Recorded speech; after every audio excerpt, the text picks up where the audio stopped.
Welcome back to the podcast. Today, I'm very happy to welcome back Rik Offenberger. Hold on, let me do that again.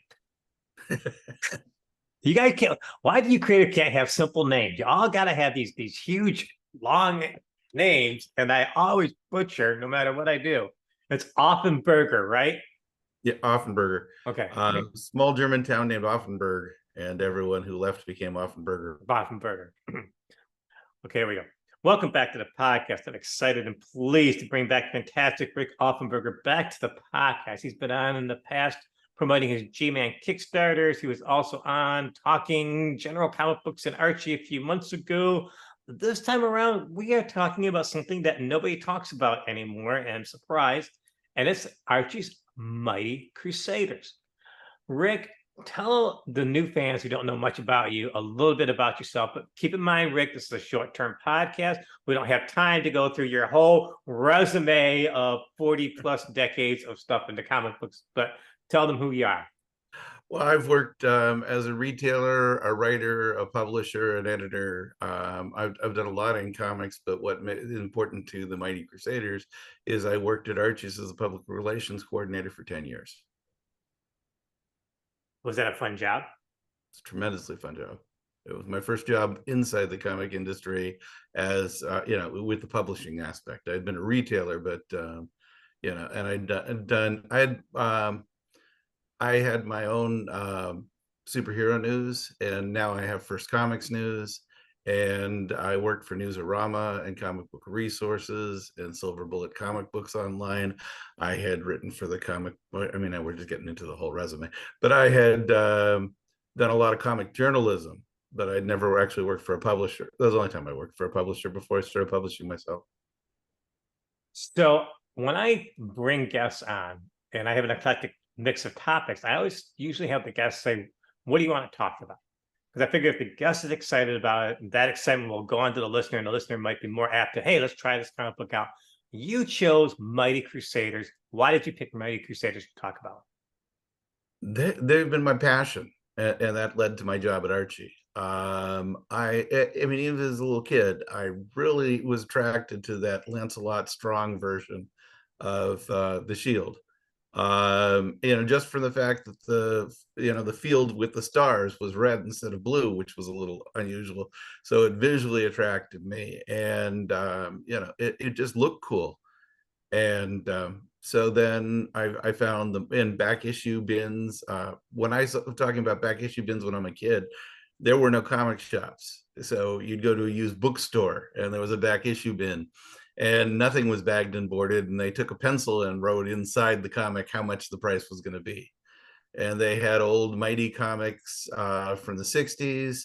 And then you got to see a little more of the Shield. And then when comic stores first launched in the 80s, going back pretty far too, Archie Comics was there for the launch, and they relaunched their superheroes.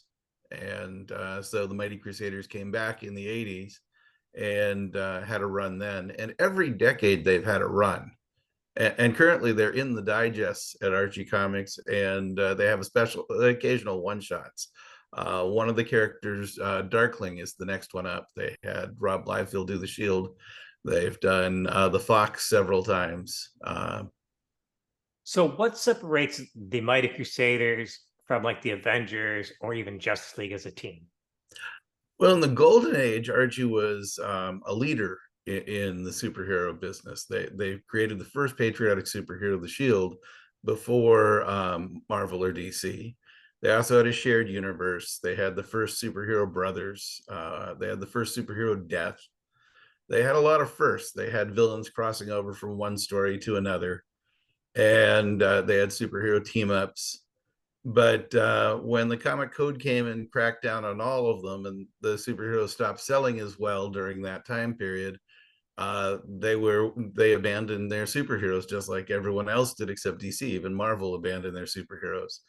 And in the 50s, they brought them back before 1963 at Marvel. And they hired Simon and Kirby to bring back the Shield, and they did the Lancelot Strong version. And they had a character they were trying to sell to Harvey as a superhero that Harvey was kind of in and out on, called Spider-Man. And the Simon and Kirby Spider-Man Didn't really ever get to publication. They talked about publishing it. They changed the name from Spider-Man to Silver Spider, and they still didn't publish it. So, and that was with CC Beck doing the art and Joe Simon writing it. And they took that whole script and they just changed the spider to the fly and the villain, the fly, to the spider. And that became the Fly, the Adventures of the Fly at Archie. And so they launched the Silver Age with some very straightforward, regular superhero comics. And they had two. They had the Shield again, and they had it redone for a new audience with Lancelot Strong, and they had the Fly, and they were ready to go in this before, 4 years before Marvel. So why hasn't Archie done more with the heroes and the properties like they have with some of the other Archie stuff in recent years? I mean, if you look at Archie, there's so many iterations of Archie. There's Archie in the 50s and the 40s. They've done horror things. Why haven't they done more with their superhero concepts? I think that when they launched with two titles in the 50s, and they thought that this was going to be a big deal. And when they launched in the 80s, they launched with quite a few titles. A lot of fans remember them from Impact Comics, and they launched there with 4 titles. It's not really the launch that does it. It's the fact that they're the middle flavor. They're strawberry when everyone else is selling chocolate and vanilla. And so you could argue that DC is vanilla. It's straightforward. It sold really, really well. And then Marvel was chocolate, where they had a little more twist to it, a little more flavor to it, a little grittier. Marvel superheroes had problems where the DC heroes were, didn't, at least initially. So Archie's always tried to do something a little different. And so they in the 60s, they embraced camp humor before they made the Batman TV series, because Archie launched in 59 and they stopped publishing in 67.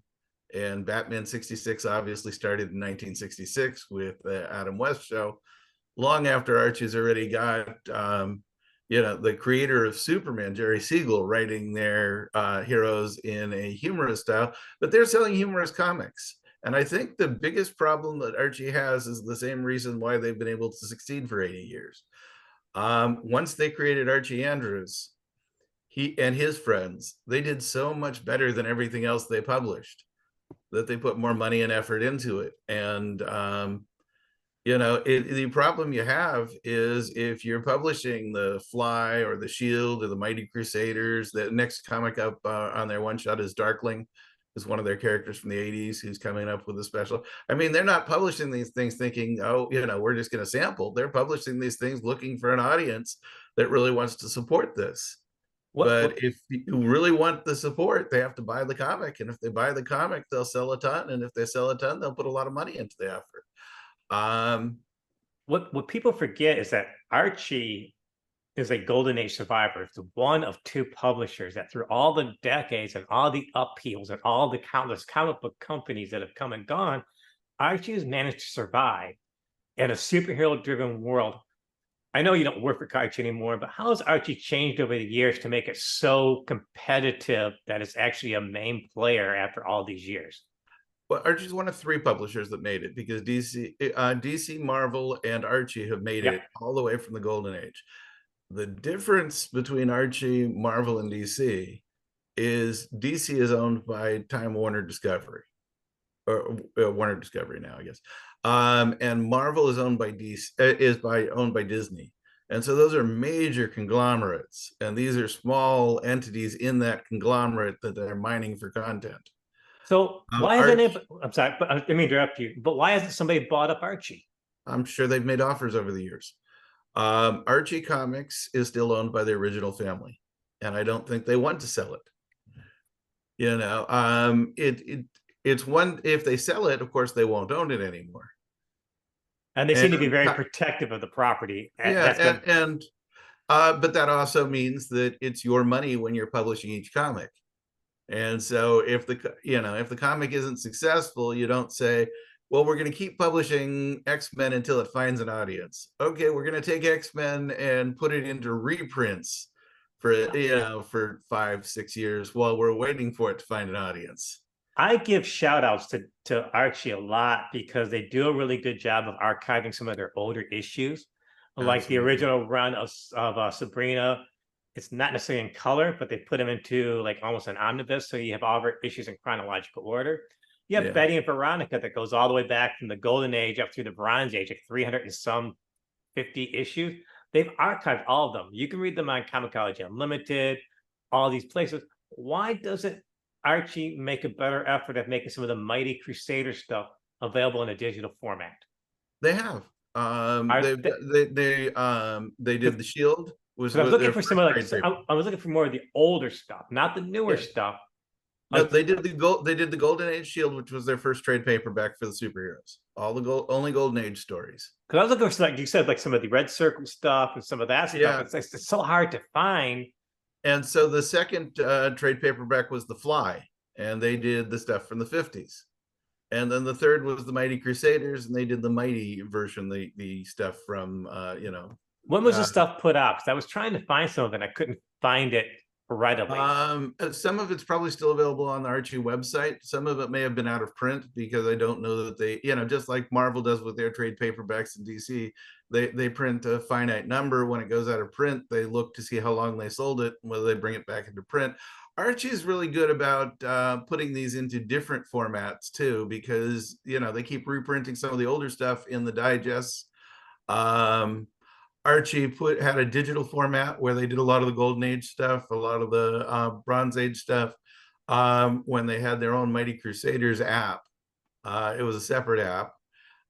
They've put a lot of the digital stuff. I know the Black Hood stuff from the Red Circle stuff came up when they were doing the new Black Hood series. They're really just looking for a hook to get new readers in. Because every week, every week, Archie does a couple issues of Betty and Veronica from the 90s. And I'm like, okay, that's great. But why can't you put some other stuff in there, mix it up instead of just the same, all the publishers are bad about that. They don't do a good job of archiving their older material. But my point is, I would really love to see some of the Mighty Crusaders, in a digital format that you can go there, read the issue more readily. I just wish Archie would do a better job of, fostering the Mighty Crusaders property. When did they actually start using the Mighty Crusaders name? Well, they were in the Golden Age. It was MLJ Comics, Okay. named after the founders, and then Archie sold well. They changed the company name to Archie Comics, which was probably a note to the superheroes: things aren't going to go as well as they'd like. In the Fly, they'd done it real serious in the first 4 issues, and then as they kept rolling, they got a little more comedy in the series, and the Mighty Crusaders showed up in the Fly. And then eventually they spun off into their own comic, The Mighty Crusaders. That ran for 7 issues. But concurrently, the Fly had become Flyman, and then and Fly Girl was in the book. And then they also changed the title to Mighty Comics, which became an anthology series for the superheroes. Famously, issue 4 of the Mighty Crusaders was called Too Many Heroes, and they brought back all of their Golden Age heroes in one story. Okay. And so they're pretty good with their continuity from revival to revival. There's a lot of continuity between the characters. There's a lot of crossover. They got that early on because they were doing Shield Wizard, when the Shield and the Wizard were teaming up in the Golden Age. And then they had the boy buddies who were the sidekicks of the Shield and the Wizard, who also teamed up. You got them hanging out with the Hangman. The Hangman was the brother of the Comet. The Comet, strangely enough, I mean, this is Golden Age. The Comet dies, or they think he dies. And his girlfriend just becomes the Hangman's girlfriend, and the Hangman is his brother. Let's see that in real life. Right. And they just keep rolling with it. And the Hangman was, you don't actually see him actually hang anyone in the comic. But I mean, the instance is that he's basically Batman. He's chasing down the bad guys, and he's going to hang them when he catches them. And, but at the same time, you had Batman with a gun. This was before he decided he didn't shoot people. You even have Batman in the bat plane with the strafing runs shooting people. So, Mighty Crusaders is still available. You can probably get it in the digest, correct? Correct. Currently, each month, It's in Archie. They have a story in Archie Digest. They have a story in the Betty and Veronica Digest. They have a story in World of Archie Digest and a story in the World of Betty and Veronica Digest. So if you're a Mighty Crusaders fan, there are 4 stories available, if not more. Sometimes there are 2 stories in the digest with the superheroes. And then in addition, they do a series of one-shots, and Darkling is the next one up. And this is a slightly different take on Darkling than the one they have going on in the digests. They did the Fox, and they're still creating new characters. They came out with Ghost Fox, the son of the Fox.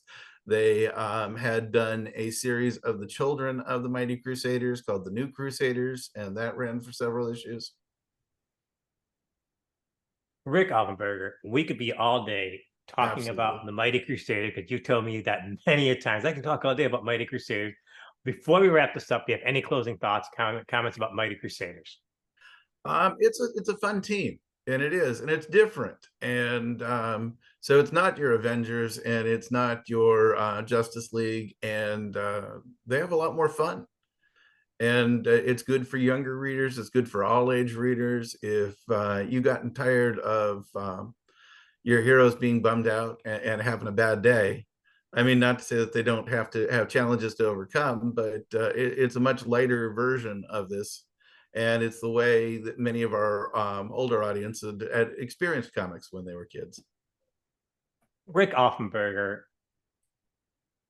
comic book historian, runs First Comics. I'm sorry, what's the website again called? First Comics News is the website, and then I publish G-Man Comics. G-Man Comics. Thank you for joining me. We are going to be back on talking about Mighty Crusaders again and some other things. Don't quite know when yet, but thanks again, Rik, for joining me today. Thank you.